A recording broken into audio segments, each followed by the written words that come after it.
Bom dia, só um momento para eu transmitir para o meu canal do YouTube. Ok, já estou em direto nas duas plataformas, no Instagram e no YouTube.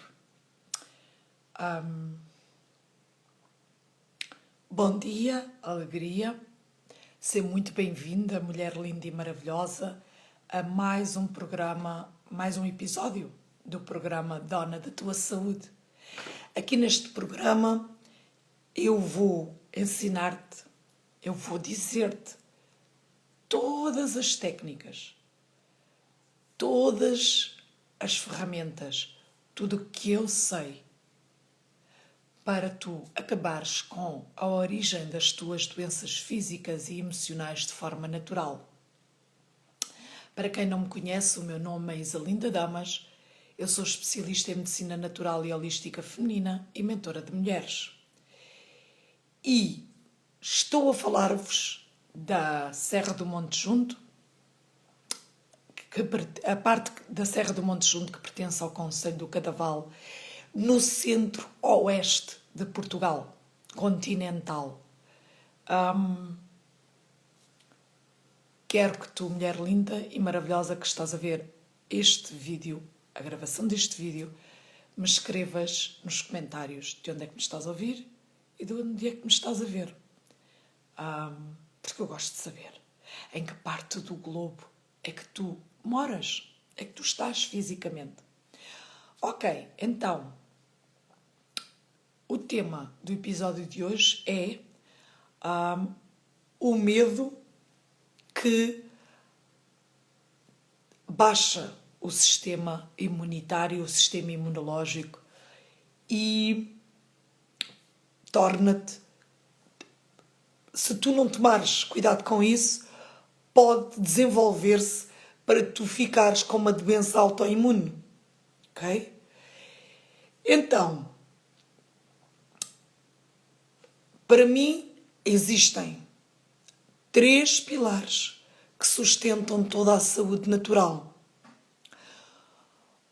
O primeiro pilar é conheceres-te, conheceres como funciona o teu corpo físico, o teu corpo mental, o teu corpo emocional, o teu corpo energético, o teu corpo espiritual. O segundo pilar é utilizares a natureza, a tua e a natureza que está no planeta que nos acolhe, para tu manteres esses 5 corpos em equilíbrio e harmonia. E o terceiro pilar é criar hábitos saudáveis de vida para manteres o equilíbrio e a harmonia dos teus 5 corpos. Ok? E tu podes estar a perguntar neste momento, porquê é importante eu saber que emoções como o medo trazem doenças? Querida mulher, está comprovado cientificamente que quanto mais tempo nós vivermos em medo, mais baixamos as defesas do nosso corpo. Para quem não sabe o que é que significa, o sistema imunitário ou imunológico pode-se dizer e escrever das duas maneiras. Para quem não sabe o que é que isso significa, significa as defesas do corpo. As defesas que o nosso corpo naturalmente cria para, se entrar um agente patogénico dentro do nosso corpo, um micro-organismo, um vírus, uma bactéria, o nosso corpo imediatamente aniquilar esses invasores e expeli-los através das excreções do corpo. Ok? E porquê é que isto é importante tu saberes? É importante tu saberes que quanto mais tu viveres em medo, mais o teu corpo produz as hormonas responsáveis pelo stress, pela sobrevivência, ativas a parte do teu cérebro que funciona quando tu estás em perigo e que tu tens que sobreviver.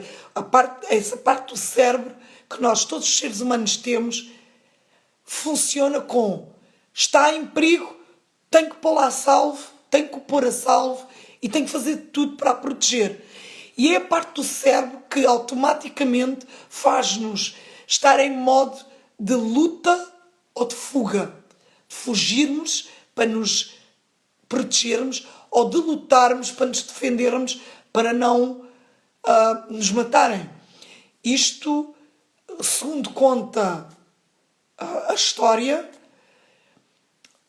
esta parte do nosso cérebro foi desenvolvida quando nós tínhamos que fugir dos tigres, dos leões, dos javalis que pesam...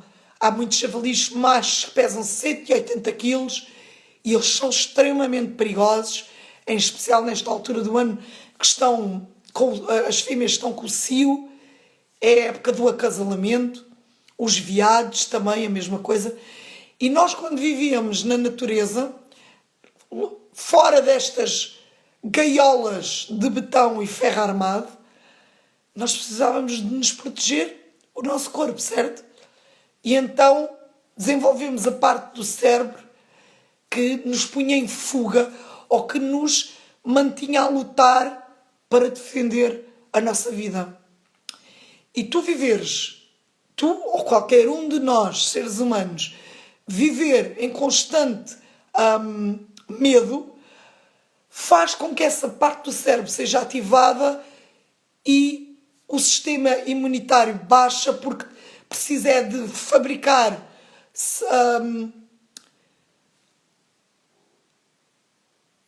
glóbulos vermelhos em grande número para levar-se oxigênio ao cérebro e às pernas para nós fugirmos e pensarmos qual o caminho mais rápido e mais seguro para nós fugirmos. Então imagina, mulher, tu estás sempre nesse modo se tiveres medo. Estás sempre... Se tens uma doença, então essa doença ainda vai ser mais agravada se estiveres com medo de morrer por essa doença. Ok? E o que é que...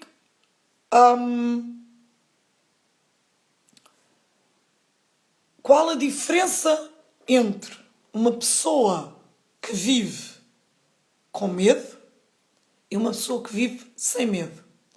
O medo não se deve acabá-lo todo, ok? Há medos que nós precisamos de os ter, como por exemplo... Porque é que esses medos convém a gente tê-los? São medos que acionam a parte do nosso cérebro que está em alerta. Se nós vamos a conduzir um carro, precisamos ter a parte do cérebro ativa que vai fazer com que nós não tenhamos um acidente. Se formos a atravessar uma estrada, esse medo vai manter a parte do nosso cérebro ativa, responsável por tomarmos cuidado ao atravessarmos a estrada e olharmos para um lado e para o outro, antes de atravessarmos, certo? Porque se nós deixarmos de ter medo, o que é que acontece? Vamos a atravessar a estrada, não temos medo de um carro, não olhamos nem para um lado nem para o outro, atravessamos a estrada, se vier um carro, olha, já era. Que é o que acontece com as crianças quando acabam de aprender a andar. Elas ainda não têm esse medo desenvolvido nelas e fazem coisas... Estou-me agora a lembrar do meu filho que cada vez que eu tinha a janela da sala aberta, ele lembrava-se de ir buscar uma cadeira, empoleirar-se na cadeira, subir para o parapeito da janela e estar ali. E a primeira vez que ele fez isso, assustou-me imenso, não é?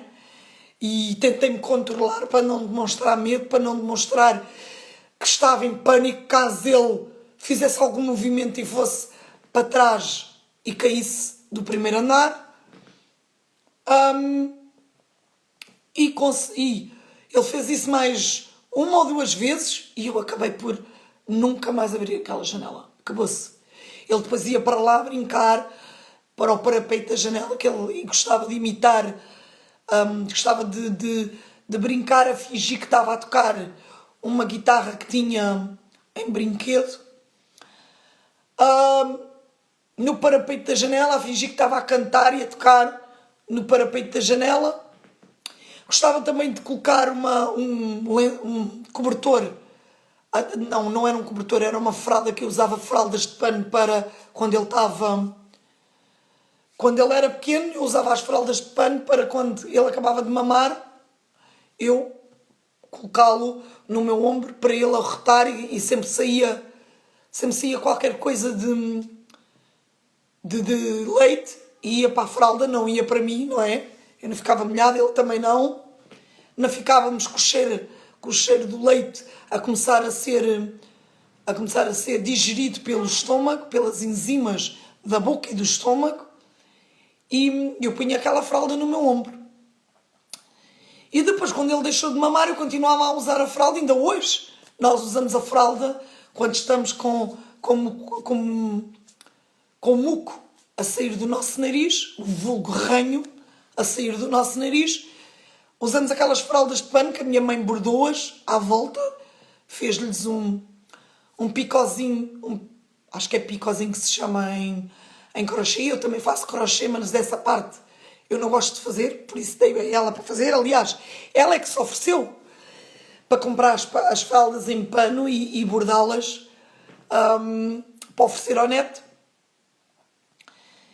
E nós assoámos-nos com essa fralda. E isto a propósito de quê? Passou-me. Agora não me lembro o que é que eu queria dizer com esta história.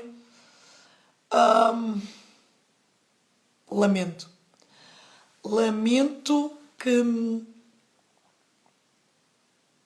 que agora não me lembro porque de eu ter trazido a história. Já me lembro.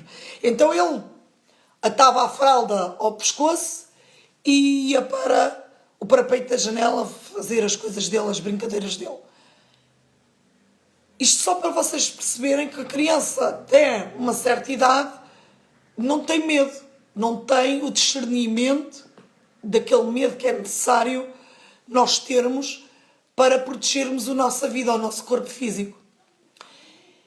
Esse medo é necessário a nós, seres humanos, para sobrevivermos, para continuarmos a viver neste corpo físico e nas melhores condições e não termos nada de acontecer de anormal ao nosso corpo, como ficarmos sem um braço, sem uma perna, paraplégicos, tetraplégicos e por aí fora.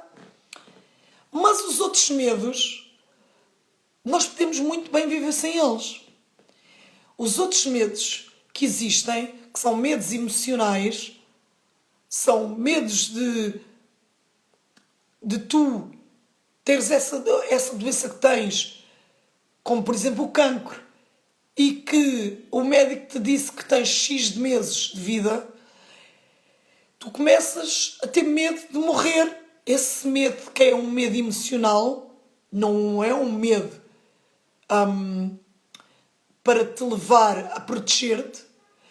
Os medos emocionais fazem com que o nosso sistema imunológico baixe e nós, se não temos doenças, vamos manifestar doenças no nosso corpo físico, e se temos doenças, elas vão se agravar se vivermos com medo de que essas doenças se agravem e que a gente morra com essas doenças. Ok? A pessoa que vive com medo é uma pessoa menos saudável, é uma pessoa mais estressada, é uma pessoa que não aparenta saúde, felicidade, não emana aquela energia que nós emanamos quando vivemos saudáveis, quando vivemos sem preocupações. A pessoa que vive sem medo, lá está, os medos emocionais. Porque nós, seres humanos, nunca vamos deixar de sentir medo.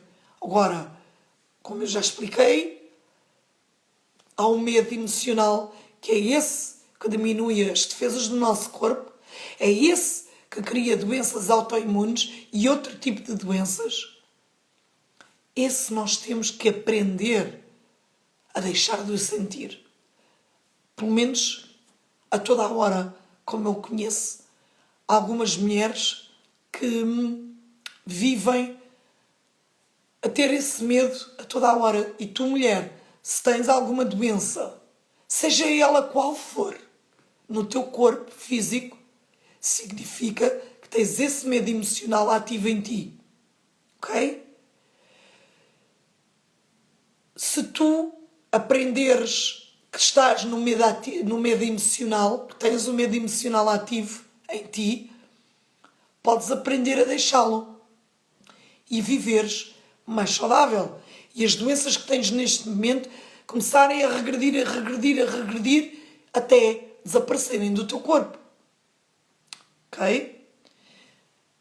Uma vez mais, chama a atenção para ti, mulher que tens doenças e que estás a tomar medicação para essas doenças, medicação essa prescrita pelo teu médico ou pela tua médica que te acompanha, aprenderes as coisas que eu te ensino aqui, com a ajuda que eu te dou aqui, e tu começaste a sentir melhor, não vais deixar a medicação por tua autoria, ok?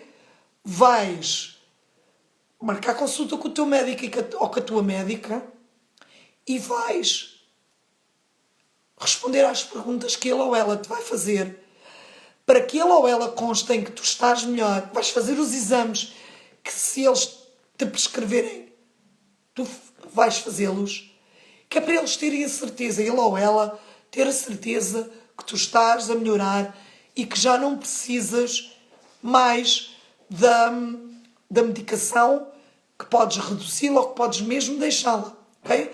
Não vais ser louca ao ponto de largares a medicação porque já te sentes melhor, ok? Porque eu, infelizmente, tenho essa experiência na minha família. O meu pai estava a tomar medicação para um estado emocional que ele vivia já há algum tempo, ansiedade e stress e angústia, e eu ofereci a minha ajuda. E o estado emocional e mental dele levou-o a acreditar que a ajuda que eu lhe queria proporcionar era para controlá-lo e controlar a vida dele. E não aceitou a ajuda. E começou-se a sentir melhor e deixou a medicação por autoria dele. O que é que lhe resultou com isso? Não aceitou a minha ajuda para gradualmente deixar a medicação, com o aval do médico. Deixou a medicação porque se lembrou de deixar a medicação porque achou que já estava melhor. O que é que aconteceu? Aconteceu que a mente dele entrou em parafuso e ele começou a ter episódios de paranoia. Episódios que ele acreditava, a mente dele levou-lhe a acreditar que ele tinha 2 vizinhos que lhe queriam fazer mal e que o queriam matar e que estavam a fazer de tudo para o matar. Meteu um sistema de videovigilância em casa e para apanhar os vizinhos.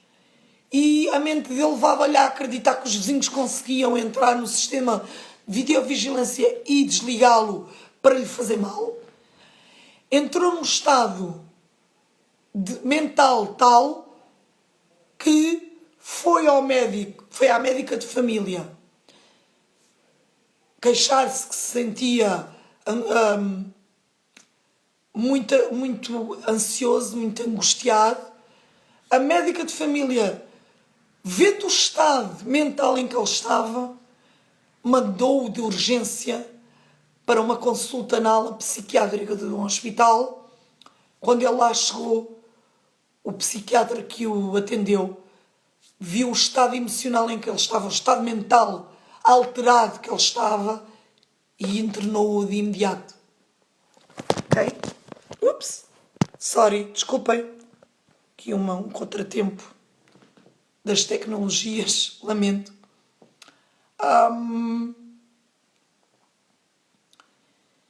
Conclusão, ele agora continua internado, porque ele continua sem acreditar que eu realmente posso ajudá-lo.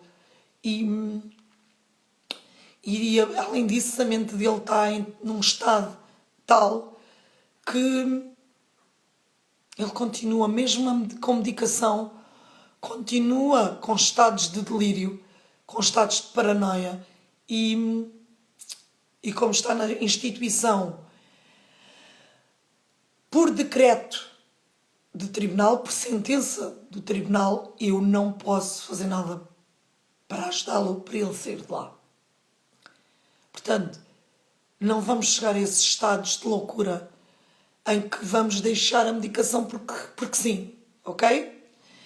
E vais fazer as coisas todas com calma, porque tu também já viveste tanto ano nesse estado que mais uns tempos nesse estado tu, ao fim de algum tempo, tu irás deixar esse estado, ok? Continuando aqui, portanto, trouxe-vos esse caso do meu pai e pessoas que eu conheço que tinham doenças e que desde que começaram a aprender, começaram a ter conhecimento como ir às origens, à origem de cada uma dessas doenças, elas deixaram de ter essas doenças e passaram a viver saudavelmente, uma vida saudável, sem doenças. Eu sou a prova viva disso, a minha irmã, as minhas amigas. Quando nós aparecemos no corpo físico, eu, por exemplo, tinha muitas amigdalites no inverno, ok? O mês que vem, o mês de dezembro, para mim, era um pesadelo. Eu tinha, todos os anos, amigdalites. E depois ia ao hospital, às urgências do hospital, porque a amigdalite fazia com que as amígdalas inchassem de tal maneira que me obstruíam a garganta de uma maneira que eu não conseguia comer e que era perigoso para a minha vida, que eu tinha que ir de urgência para o hospital e, claro, davam-me a medicação do hospital, eu sentia-me melhor naquela altura, mas depois tinha sucessivas recaídas durante todo o inverno. Tinha também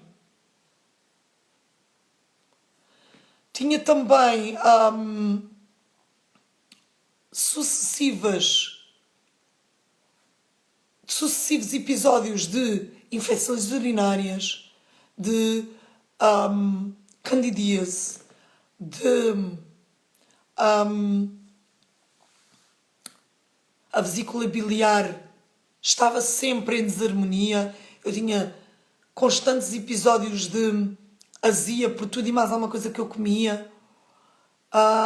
Eu tinha qualquer coisa na vesícula biliar que me criava refluxo, mas isso tem um nome científico que eu agora lamento não me ter lembrado destes episódios de que a vesícula biliar não funcionava. Já sei, já me lembrei.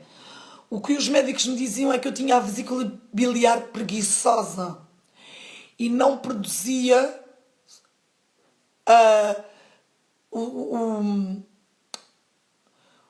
o suco biliar em quantidade suficiente e no tempo que era necessário esse suco biliar ser produzido para me ajudar a fazer a digestão quando os alimentos estão no estômago. Então, os médicos na altura diziam que eu tinha que ter cuidado, porque dali podia surgir uma úlcera no estômago, e então eu tinha que ter cuidado e tomava medicação para ajudar a minha vesícula biliar. Tinha medicação que tomava diariamente. Agora não me recordo se era 15 minutos antes de comer, se era meia hora, mas tinha que tomar um comprimido antes de comer cada refeição que fizesse ao longo do dia. Ok? E hoje não preciso nada disso. Hoje como tudo. Passei por uma fase na minha vida em que fui vegetariana e vegan. Primeiro fui ovo-lacto-vegetariana e depois fui vegan. E intolerante ao glúten. E acabei por descobrir o glúten. O ser intolerante ao glúten é porque o glúten do trigo do qual é feito a maior parte das coisas que são vendidas nos supermercados, o pão, as massas, vêm de um trigo que foi geneticamente modificado. E esse trigo é sintético, o glúten desse trigo também é sintético, e é esse trigo e esse glúten sintéticos é que estão a provocar intolerância ao glúten numa série de seres humanos, e eu também fui diagnosticada com intolerância ao glúten. E passei a comer massas e pão sem glúten, até que me lembrei de ver o rótulo dessas massas e desse pão e o rótulo de cada um. O rótulo de... Agora houve qualquer coisa aqui que apitou, não sei o quê. Eu estou a fazer transmissão da minha live em simultâneo para o meu Instagram e para o meu YouTube. Houve aqui qualquer coisa que apitou que não sei o que foi. Eu e as tecnologias. Bom, mas voltando àquilo que eu estava a falar.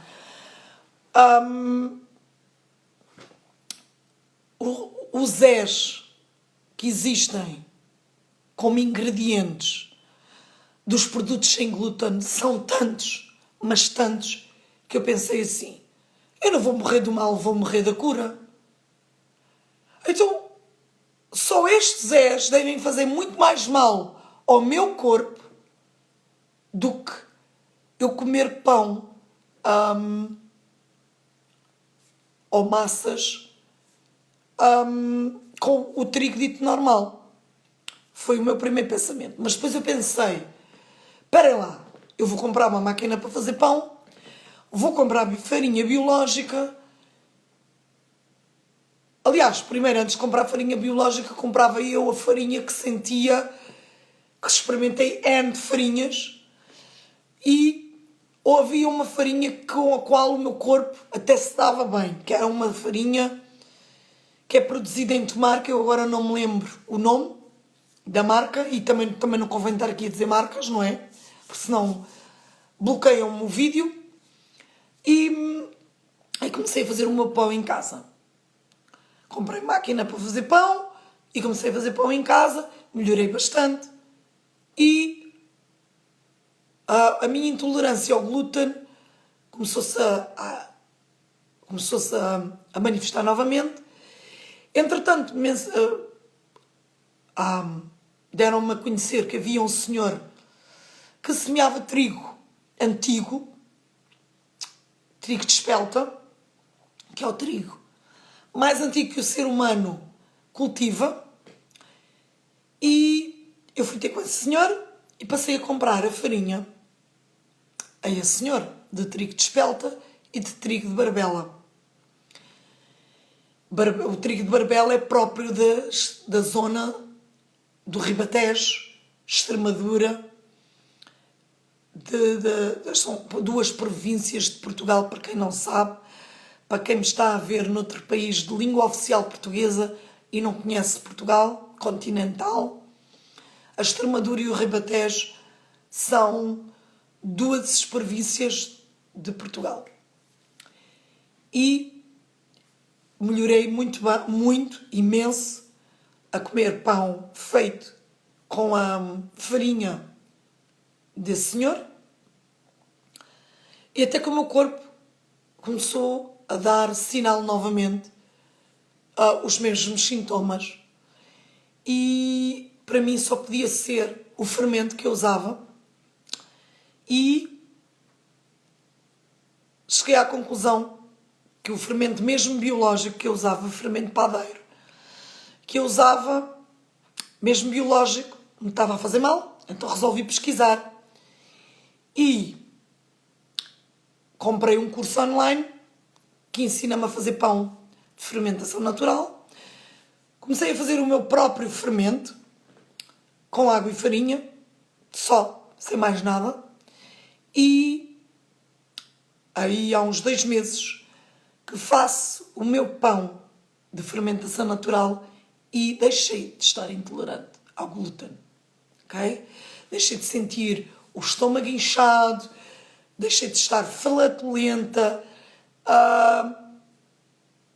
e como pão todos os dias sem culpa, ok? Portanto, como eu estou sempre a dizer nos episódios deste meu programa, que já vão em 25, hoje é o 25º episódio, quem aprende não depende, quem tem o conhecimento não depende de ninguém. Porque é muito bom nós não dependermos de ninguém. É claro que eu dependo do Senhor João, que é o senhor que me fornece a farinha para fazer pão, mas não dependo de coisas industrializadas, produtos industrializados, medicação química e sintética, e sou bem mais saudável assim, ok? E tu também podes ser, com o conhecimento certo. E tu podes estar a dizer neste momento, isto apitou outra vez. Bom, não sei o que é. Tu podes estar a dizer, se fosse assim, Isalinda, como tu dizes, não havia ninguém doente. Pois, mas é que não havia mesmo ninguém doente. Se as pessoas percebessem que são as emoções é que nos trazem doenças, que tudo aquilo que nós estamos a sentir, as nossas células também sentem e obedecem-nos a tudo o que estamos a sentir, a pensar, a dizer e a fazer. Não havia ninguém doente na humanidade, ok? Podes até não acreditar naquilo que eu estou a dizer e não tens que acreditar, estás no teu direito. Mas e se tu experimentasses? Testa aquilo que eu estou-te a dizer. Testa aquilo tudo que eu te disse nos outros 24 episódios deste programa. Testa! E depois deixa-me saber se tiveste resultados ou não. Ok? Viver sem consciência de que as emoções têm influência na tua saúde, na nossa saúde, é um jeito errado de tu viveres. Mas se queres continuar a acreditar que não são as emoções, que não é o corpo mental, nem o corpo emocional, nem o corpo energético, estás no teu direito, ok? Só que ficas a saber que se continuares com esse pensamento, continuas doente. Se tens doenças, continuas a tê-las e, infelizmente, elas vão indo e vão agravando ou vão gerando, ou vais com essas emoções todas reprimidas, com esses pensamentos todos que vão na programação que está na tua mente subconsciente, vais criando mais doenças no teu corpo, nos teus corpos. E tu estás no direito de viveres assim, se assim o escolheres. Agora, se queres ser uma mulher saudável, sem doenças, sem tomares medicação, sem fazeres exames médicos, sem ir a consultas médicas, convido-te a fazeres, a aplicares os 3 pilares que sustentam toda a saúde natural, que eu acredito e que os aplico diariamente na minha vida, no meu corpo, dos meus corpos, e que tenho os resultados que eu tenho. Agora, quero-te também fazer um convite para uma aula que eu vou dar gratuita no próximo dia 10 de novembro, às 20 horas, hora de Lisboa, onde eu vou mostrar-te o caminho para tu acabares com a origem das tuas doenças físicas e emocionais de forma natural. Para que tu sejas dona da tua saúde. Para que tu não dependas nem de mim nem de ninguém. Essa aula é 100% gratuita, 100% online. Se queres participar nela, clica no link que está na minha bio e tu, se me estás a ver no YouTube, eu vou colocar o link na descrição deste vídeo para tu te inscreveres e participares gratuitamente de tudo aquilo que eu lá vou ensinar para que tu tenhas saúde natural e, de uma vez por todas, acabes com a origem das tuas doenças físicas e emocionais. Parece bom demais para ser verdade? Vem à minha aula que eu vou contar-te tudo para tu saberes como seres tão saudável como eu, como a minha irmã, como o meu filho, como os meus sobrinhos, como as minhas amigas e as famílias das minhas amigas que escolhem seguir o conselho delas. Porque quem não escolhe, da minha família, quem não escolhe seguir o meu conselho ou o conselho da minha irmã, está no seu direito. Vivemos num planeta de livre-arbítrio, de livre escolha. Não podemos fazer nada. Marco encontro contigo na próxima quinta-feira, nestes mesmos locais, às 11 da manhã, mais coisa menos coisa, porque eu agora, como estou a fazer as lives em simultâneo para o YouTube e para o Instagram, há aqui coisas que eu ainda tenho que me habituar, e hoje levei mais 5 minutos do que eu costumo levar, 5 ou 7 minutos, mas eu vou estar aqui para te ensinar, te mostrar o caminho e trazer mais um tema que tu, se o aplicares na tua vida, és tão saudável como eu, ok? Até lá, se ainda mais feliz, do meu coração para o teu coração, todo o meu amor. Até já!